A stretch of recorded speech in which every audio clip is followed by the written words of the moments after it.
വലശന തോട്ടങ്കര ക്ഷേത്രത്തിൽ നാരായണീയ പാരായണം നടന്നു. കൊല്ലങ്കോട് നെയ്തിലത്ത് ശാന്താരാധാകൃഷ്ണന്റെ നേതൃത്വത്തിലാണ് നാരായണീയ പാരായണം നടന്നത്.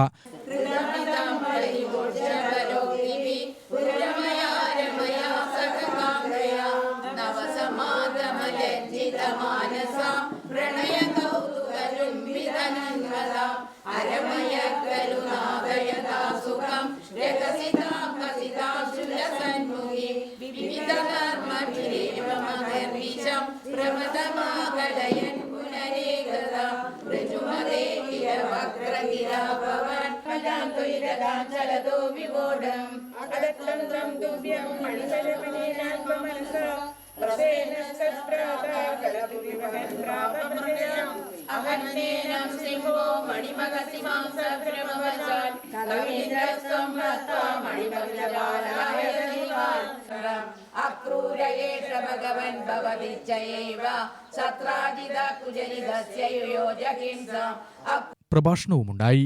നിരവധി ഭക്തജനങ്ങളാണ് പരിപാടിയിൽ പങ്കെടുത്തത്.